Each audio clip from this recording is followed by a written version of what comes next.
Alors, aujourd'hui, on va faire un peu de cours.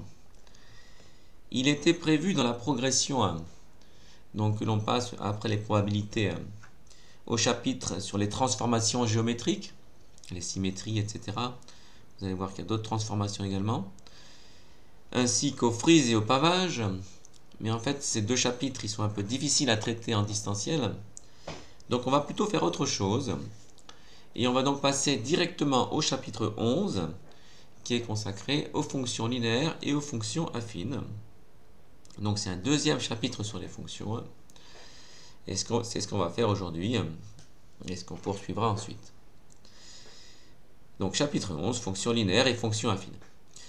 Alors, on a vu dans le chapitre sur les fonctions la notion générale de fonction. Ici, on va voir des fonctions particulières qui sont les fonctions linéaires et les fonctions affines.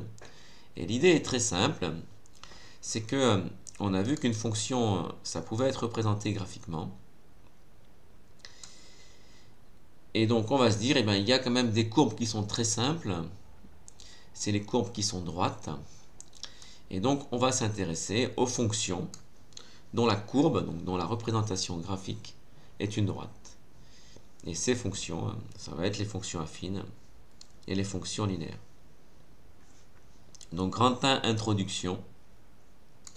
On a vu dans le chapitre sur les fonctions qu'une fonction pouvait être représentée graphiquement et qu'une représentation graphique de type fonctionnel pouvait servir à définir une fonction. Là, on peut aller dans les deux sens. Soit on vous donne une formule de fonction, vous pouvez tracer sa courbe, ou alors on vous donne la courbe et voilà, vous savez, vous pouvez répondre à des questions relatives à la fonction correspondante. Par exemple, des calculs d'images, des lectures graphiques d'images ou des lectures graphiques d'antécédents. Parmi l'infinité de fonctions existantes, parce qu'il existe une infinité de fonctions possibles, il y a plein de fonctions imaginables, il est assez naturel de s'intéresser à celles dont la courbe représentative est une droite. Eh bien, ces fonctions, c'est les fonctions affines. Mais on va commencer par un cas encore plus particulier, qui est le cas des fonctions linéaires. Alors, qu'est-ce que c'est qu'une fonction linéaire? Eh bien, c'est une fonction dont la courbe est une droite, mais avec en plus une condition supplémentaire, c'est que la droite en question, elle passe par l'origine. Donc, grand A, fonction dont la courbe représentative est une droite passant par l'origine. Donc, par exemple, la courbe qui correspond, la fonction qui correspond à cette courbe, qui est bien une droite passant par l'origine, eh bien ça, c'est la courbe, c'est la représentation graphique d'une fonction linéaire, parce que les fonctions linéaires, ça correspond, c'est le grand A, c'est les fonctions dont la courbe est une droite qui passe par l'origine. Donc ici, on a la courbe d'une fonction linéaire. Donc la question c'est, quelle est cette fonction linéaire et est-ce que par exemple on pourrait donner la formule algébrique de cette fonction linéaire? Alors regardons, on voit que donc pour 0 ça donne 0 évidemment parce que ça passe par l'origine. Pour 1 ça donne 2, pour 2 ça donne 4, pour 3 ça donne 6, pour 4 ça donne 8, etc. Donc c'est assez facile de se convaincre et on pourrait le démontrer en utilisant par exemple la propriété de Thalès que en fait la formule qui donne l'expression algébrique de cette fonction, et bien ici donc c'est la fonction qui multiplie par 2, donc c'est f de x égale 2x. Et donc de façon plus générale, là encore on pourrait le prouver avec Thalès, avec la propriété de Thalès, toutes les fonctions dont la courbe est une droite qui passe par l'origine, et bien c'est des fonctions qui sont du type f de x égale ax. Autrement dit, c'est des fonctions qui multiplient juste par un coefficient petit a. Ici, le coefficient petit a, c'est 2. Ça n'a rien à voir avec grand A qui est une lettre, ici qui est un point. Donc le petit a, on l'appelle souvent comme ça ici. Et bien, dans cet exemple, c'est 2. C'est la fonction qui multiplie par 2. Autrement dit, la fonction définie par f de x égale 2x. Donc dans ce cas, la formule de la fonction est du type f de x égale x. Ce type de fonction s'appelle une fonction linéaire. Et donc dans l'exemple que l'on a ici, eh bien il s'agit de la fonction f de x égale 2x, donc la fonction qui double le nombre de départ. Donc dans cet exemple, f est une fonction très simple, c'est la fonction qui multiplie par 2. Donc ça, c'est les fonctions dont la courbe est une droite qui passe par l'origine. Alors maintenant, on va accepter d'être plus général, donc on va prendre un cas un peu plus large. C'est que cette fois-ci, c'est une droite, la courbe, bon, entre guillemets, enfin, la représentation graphique de la fonction est une droite, mais cette fois-ci, elle ne passe pas forcément par l'origine. Donc c'est le cas du grand B. Alors elle peut passer par l'origine, mais pas forcément. Et bien dans ce cas-là, et on voit qu'en fait, si on prend, alors prenons par exemple cette droite ici, là, et bien vous voyez par rapport à une fonction dont la courbe, elle serait comme ça. Si je prends ici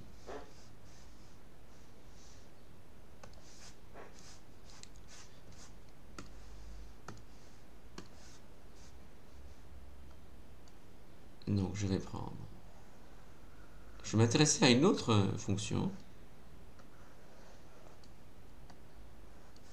qui serait la fonction dont la courbe serait la droite en rouge. Alors on voit qu'entre les deux, finalement, vous voyez, entre une image de l'un et une image de l'autre, donc d'une des fonctions et de l'autre fonction, à chaque fois, c'est assez facile de voir qu'il y a 3 d'écart. Là, il y a 3 d'écart, là, il y a 3 d'écart. Bon, partout, ici, il y a 3 d'écart, ici. Donc, la différence entre les images de la fonction qui correspond à la fonction qu'on étudie ici et notre fonction ici, c'est toujours 3. Mais la droite qui est en rouge, elle correspond à une fonction linéaire, parce que cette fois-ci, j'ai pris une droite parallèle et qui passe par l'origine. Donc la fonction qui correspond à la droite en rouge, c'est une fonction linéaire, donc c'est une fonction de type, alors je vais l'appeler h de x, égale à x. Donc qui multiplie par un coefficient petit a. Quel est le coefficient petit a pour cette fonction h ici, qui correspond à, ici, ça c'est la courbe de h. Eh bien on regarde, pour 1, bon, c'est 0,5, pour 2 c'est 1, pour 3 c'est 1,5, pour 4 c'est 2. Bon, c'est assez facile de se convaincre que en fait h de x c'est égal à 0,5x. Et ensuite, donc si donc cette image ici, donc ça c'est h de x finalement qu'on peut représenter comme ça. Ça c'est h de x. Donc on pourrait lire également ici. Hein. Bon là ici x vaut 2, mais ça pourrait être n'importe où. Par exemple, ici par exemple x et donc ici h de x. Je vais effacer le précédent pour qu'il n'y ait pas de 1. Donc x peut représenter n'importe quel nombre. Donc par exemple, il représenterait ici 3,5 à peu près. Bon, donc manifestement, donc la formule de la fonction h, c'est h de x égale 0,5x. Elle multiplie par 0,5. Mais en fait, la fonction qui m'intéresse, donc la fonction qui correspond à la droite d1, mais en fait, l'image, par exemple, l'image de n'importe quel nombre, c'est l'image de h avec en plus 3. Donc finalement, cette droite ici, elle correspond à la fonction f de x égale, donc l'image ici, donc 0,5x, plus le petit bout qui est en plus, qui est là, qui est toujours constant, qui vaut 3. Donc voilà la formule de la fonction qui est ici. Et donc, ça a une valeur plus générale. Quand on prend une fonction dont la courbe est une droite, comme c'est le cas ici, et bien sa formule, elle est du type f de x égale ax, donc un premier coefficient multiplié par x, plus un deuxième coefficient. Ici, ce deuxième coefficient, c'est 3, mais ça pourrait être n'importe quoi. Donc voici ici. Donc sa formule, elle est du type g de x égale ax plus b, donc avec deux coefficients a et b. Ce type de fonction s'appelle une fonction affine. Donc voilà, et donc dans notre exemple, comme je viens de vous le montrer, donc g de x est égal à 0,5x plus 3. Donc g est une fonction très simple, c'est la fonction qui multiplie par 0,5, puis qui ajoute 3. Bon, enfin, le puis ici, on pourrait faire dans l'autre sens. C'est la formule, c'est 0,5x plus 3. Donc voilà ce que c'est qu'une fonction linéaire, voilà ce que c'est qu'une fonction affine. Alors, petite remarque.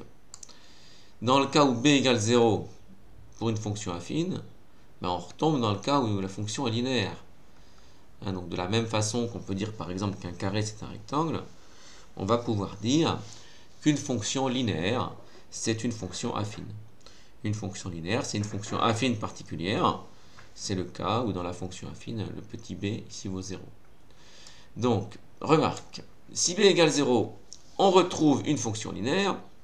Donc, les fonctions linéaires sont des cas particuliers de fonctions affines. Autrement dit, une fonction linéaire est aussi une fonction affine. Les fonctions affines sont les fonctions dont la courbe est une droite. Si la droite passe par l'origine, la fonction affine est aussi une fonction linéaire. Donc il faut bien comprendre que ce n'est pas exclusif, hein. C'est que l'ensemble des fonctions linéaires contient l'ensemble des fonctions affines. Et je reprends. L'ensemble des fonctions affines contient l'ensemble des fonctions linéaires. Une fonction linéaire, c'est une fonction affine particulière. Alors, voilà ici pour cette introduction sur les fonctions linéaires et les fonctions affines. Donc on va maintenant passer en revue voilà, les deux cas, donc les fonctions linéaires et les fonctions affines, dire ce qu'il y a d'intéressant sur ces fonctions qui sont très simples mais qui sont importantes parce qu'elles sont fondamentales. Donc première chose, ici, les notions à retenir concernant les fonctions linéaires. Donc d'abord la définition. Donc une fonction linéaire, on a dit que c'était une fonction dont la courbe est une droite qui passe par l'origine, mais en termes de formule, ça se traduit par une formule du genre f de x égale ax. Donc définition, soit a un nombre donné, donc ça va être le coefficient de la fonction. La fonction f de point x donne ax s'appelle la fonction linéaire de coefficient petit 1. Donc par exemple, celle qu'on a vue dans l'exemple du début du cours, donc soit h la fonction linéaire de coefficient 2, on a h de point x donne 2x. Donc l'image de 5, c'est h de 5 égale 2 fois 5 égale 10, autrement dit 5 donne 10. La petite flèche fonctionnelle ici. Ensuite, savoir-faire fondamental, la représentation graphique. Donc propriété, on l'a dit en introduction, la représentation graphique d'une fonction linéaire, c'est une droite qui passe par l'origine, et par conséquent, pour tracer la représentation graphique d'une fonction linéaire, il suffit de signaler que sa représentation graphique est une droite qui passe par l'origine, bon, ce qui est un peu évident, mais il faut le dire. Et ensuite, comme on a, pour tracer une droite, il faut 2 points. On sait que la courbe, c'est une droite, mais on sait déjà que la courbe, donc la droite, va passer par l'origine du repère, donc il me faut un deuxième point. Donc ici, de trouver un point de la droite différent de l'origine pour pouvoir la tracer. Conséquence, pour tracer la représentation graphique d'une fonction linéaire, il suffit de signaler que sa représentation graphique est une droite qui passe par l'origine et de trouver un point de la droite différent de l'origine pour pouvoir la tracer. Donc voyons ce qui se passe sur un exemple. Imaginons que l'on veuille, exercice, tracer la représentation graphique de la fonction f x donne moins 0,4x, donc moins 0,4 fois x. Je sais que la courbe va être une droite. Donc je dis que ça c'est une formule de fonction linéaire, donc sa courbe représentative va être une droite qui passe par l'origine. Première chose. Donc j'ai déjà un point de la droite, qui est donc l'origine. Il m'en faut un deuxième, donc je prends un peu n'importe quoi, hein, et je fais en sorte d'avoir quand même une précision satisfaisante en prenant un point qui n'est pas trop près de l'origine. Donc par exemple ici, je vois que je vais prendre, je pourrais prendre 5, hein, je peux prendre un peu n'importe quoi, hein, parce que ça va tomber pile. Donc on va prendre par exemple l'image de 5. Donc l'image de 5 par cette fonction linéaire, c'est moins 0,4 fois 5, ça fait moins 2. Donc par conséquent, le point A de coordonnées 5, moins 2 est un point de la courbe représentative de la fonction, donc de la droite D qui représente, on l'a appelé D à la droite qui représente graphiquement la fonction. Bon, donc je n'ai plus qu'à, sur mon graphique, je positionne l'origine, il est déjà positionné, je place le point A et je relie, et j'obtiens la courbe de la fonction linéaire ici, hein, f de point x donne moins 0,4x. Je je peux ici mettre, alors on fait ça souvent ici, un petit tableau de valeurs avec les deux valeurs qu'on a utilisées.